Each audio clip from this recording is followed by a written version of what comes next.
Hello, everybody. Welcome back to Cure for the Common Game. Today, in deck number 547, we're going to talk about Dalakos, Crafter of Wonders. Got ourselves an Is It Artifact Commander. Here in the past couple years, we've been getting several of these. For 3 mana, we get a 2/4 Merfolk Artificer. Pretty much didn't say that right, I know.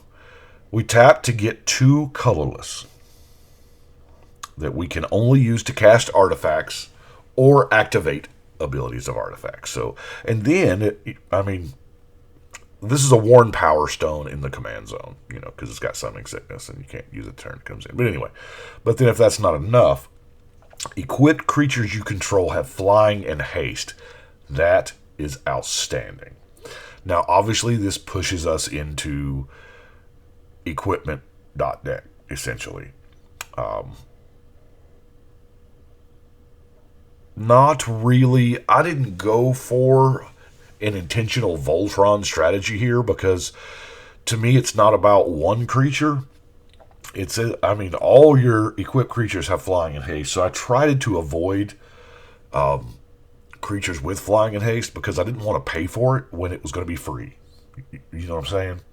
So, a couple of them have it, but, it's whatever. I guess Here, let's look at All-Stars real quick. Why not? We'll just go with equipment. Now, there are a lot of equipment in the game, and this is not the best suite of equipment, but if you've got Sword of X and Y, run it. There's a million equipment that are all pretty good.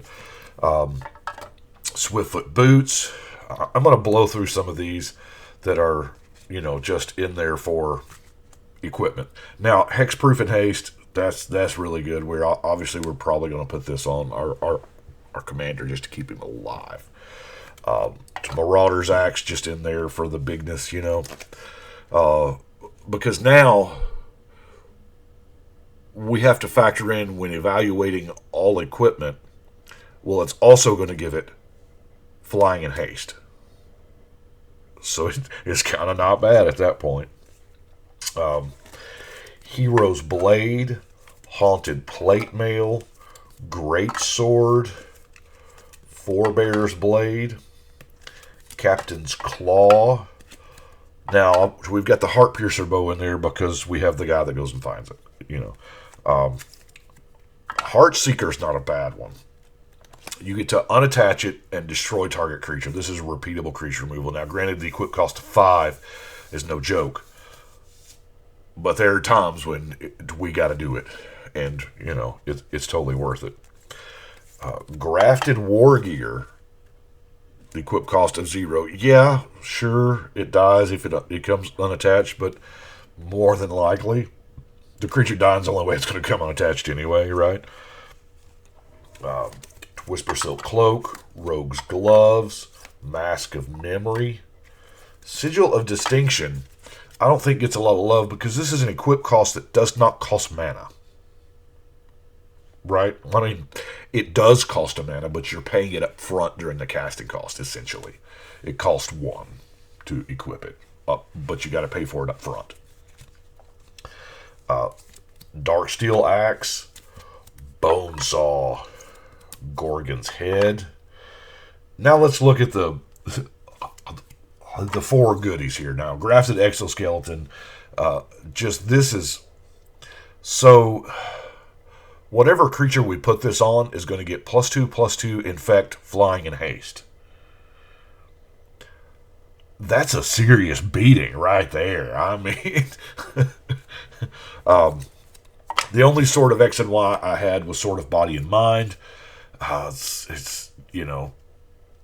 It makes wolves. Yeah, it also mills. We're not getting there, but the fact that it makes creatures that I can equip is into flying wolves, I really like. Now, the card of the hour, of course, the Colossus Hammer. This was the first card in the deck because the first thing I saw was Dalakos. And I thought, well, he's wielding a hammer. Now, the +10/+10 loses flying. Yeah, it's not going to have flying. I guess that would depend on how that's stacked. I'm anticipating it not having flying. Don't really care for the +10/+10. The equip cost of 8 is what balances this card out, but when we use stuff like magnetic theft that just auto attaches it, we have ways to get around that. And then our last equipment is our panic button. Yeah, we may not cast it all the time that it's in your hand because there's something about just a World Slayer existing on the battlefield that draws hate. Even if it's not equipped, just if it's out there. I use World Slayer in my Avacyn deck because it's not fair. But, yeah, this is the panic button if you need it. Especially because whatever you put it on is going to be granted evasion through flying and haste. So you can, if you've got 10 mana laying around and need to blow up the world, you can do it. It is a very, very big panic button.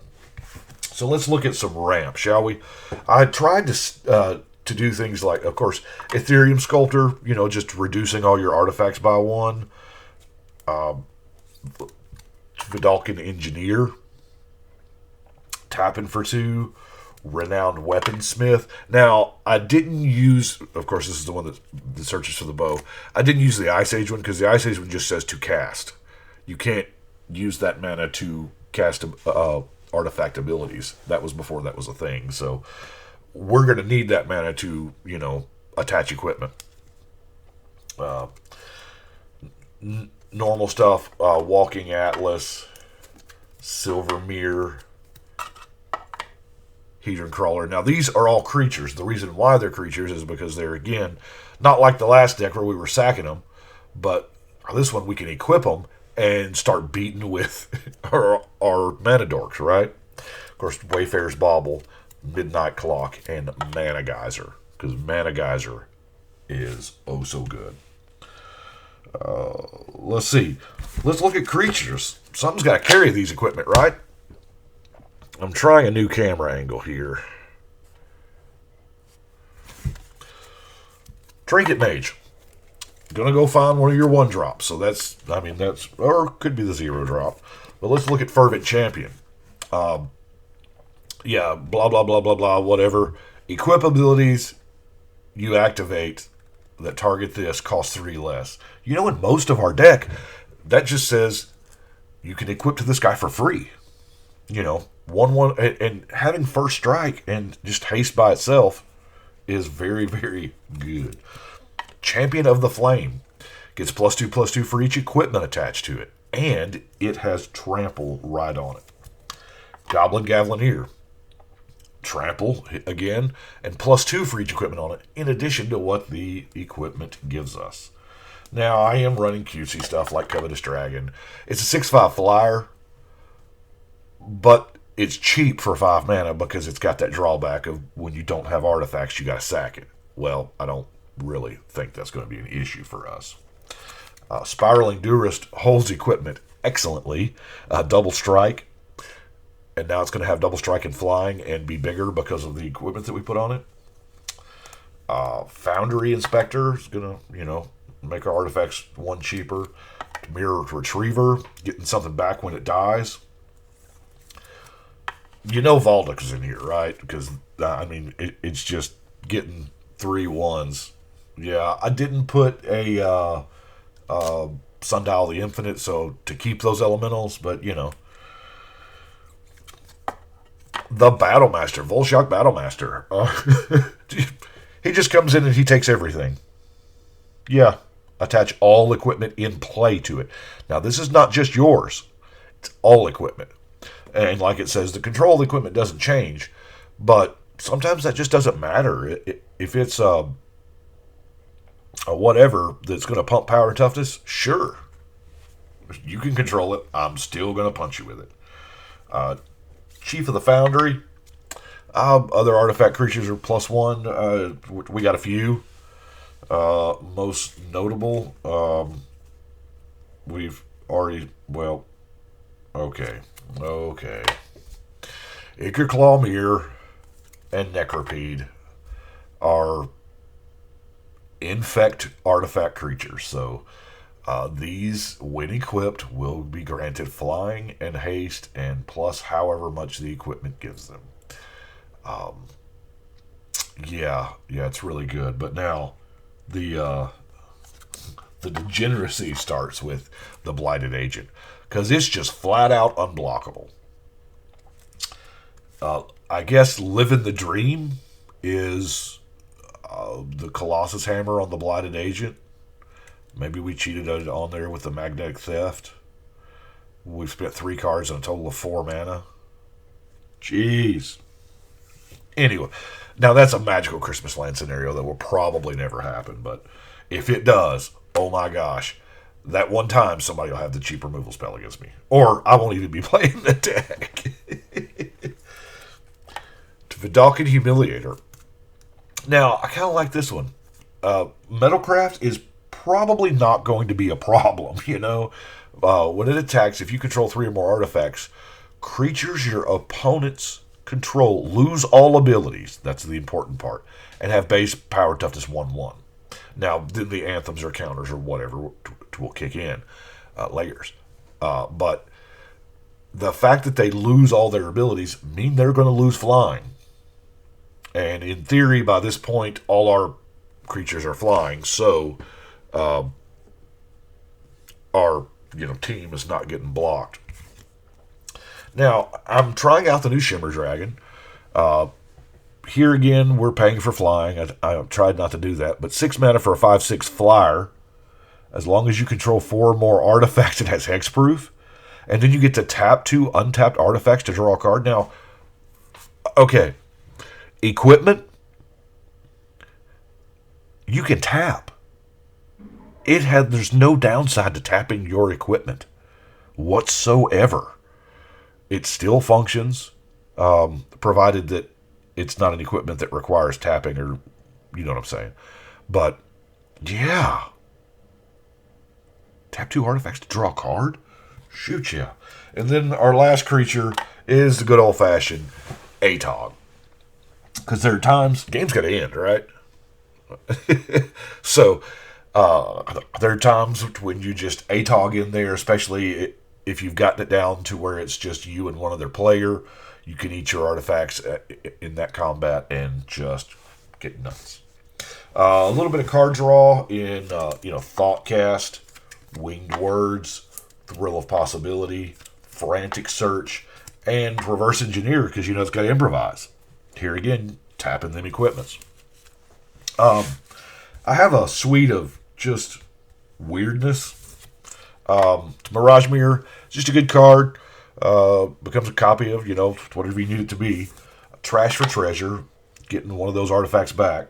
But our efficient construction, we're getting flyers again for the free. Well, we spent 4 mana on a card in efficient construction, but casting an artifact to get us after, you actually get a creature. If you're casting the equipment, you're getting the creature to put it on for free, essentially, if you so choose to do that. Now, these are artifact creatures, these Thopters, so, the Hellkite Tyrant is kind of good with artifacts, right? No, there's no Mycosynth Lattice in here with Tyrant Hellkite. That is an amazing combo, and I love it, but I don't exactly have another Lattice laying around. It's gotten quite expensive lately. Mirrodin Besieged. Now, here again, both sides of this are pretty good. Cast an artifact to get a mirror. That's not bad. Essentially, it's the same thing as the other one, because when you equip it, it's going to fly anyway, right?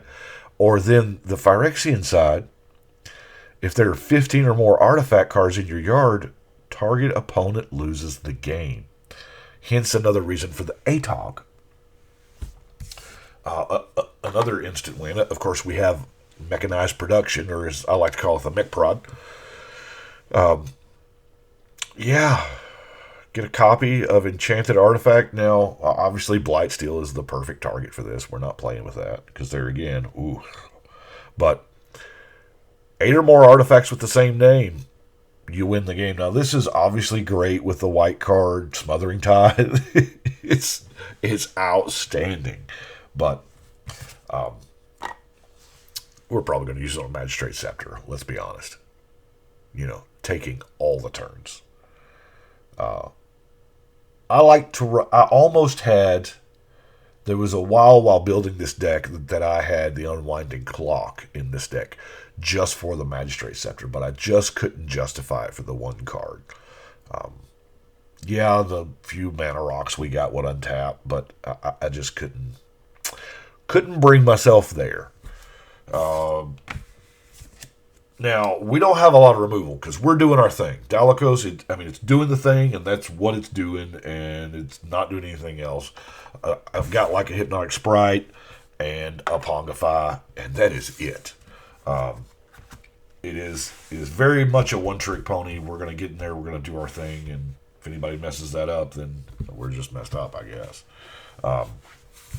Now we got non-basic land. I don't normally like to build decks that way. I like some amount of reactivity, but it took so many slots with this deck because what you've got to do is you have to have, number one, enough equipment to see it and it matter.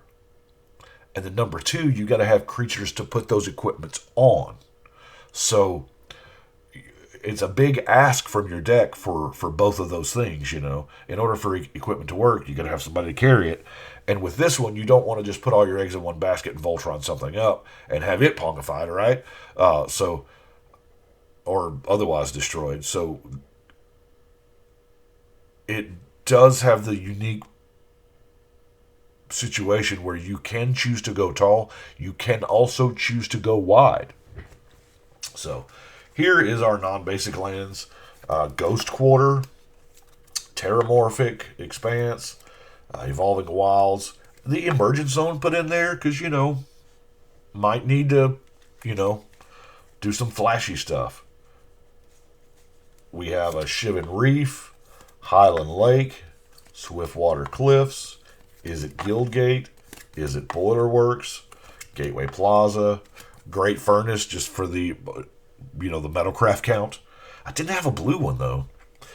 Desert of the Mindful and Desert of the Fervent. And that is Dalakos. I actually have built 2 of these decks now. As you know, I build decks on my lunch break because I work an hour away from where I live. And there is a local game shop. Y'all have heard me talk about the Collector's Connection. Less than a mile from where I work. And that's typically where I spend my lunch breaks. So, the Commander Precons are, for LGSs, they're not available all the time. So, with Commander exploding the way it has, he has started doing, in the month of February, he started running Commander F&Ms. And he's getting 10, 12 people. The first night, we had 12. Imagine that. But Commander being a big push this year, and, it's all about getting people in to play games. So, anyway, he has been open for 18 years. And, a lot of card shops hadn't been open that long. So, he has an 18-year backlog of singles. Be it commons, uncommons, bulk rares, things like that. And I told him, I was like, as many cards as you've got here, you can sell Commander decks. He goes, yeah, but how do I got you. So I've been building Commander decks for him in my spare time while I'm there on my lunch break. It might take a couple days to put together a deck, 30 minutes here, 30 minutes there. But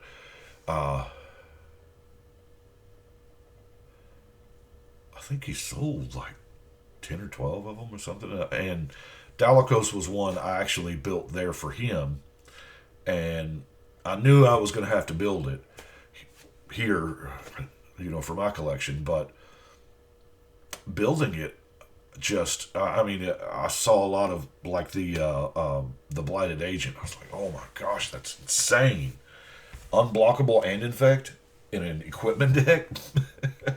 Anyway, that's 547. Gonna go up on the wall. I do appreciate y'all watching. And I haven't said it in a while. Two things that thank you for watching, liking, subscribing. It does help. I'm curious. We're past 20 minutes. I don't want to, but thank everybody for watching, and thank you to the patrons, and support your local game store, because without them we wouldn't have a whole lot of options. Anyway, that's all I've got for today. So we'll see you later. But right now, we're gonna shuffle and cut.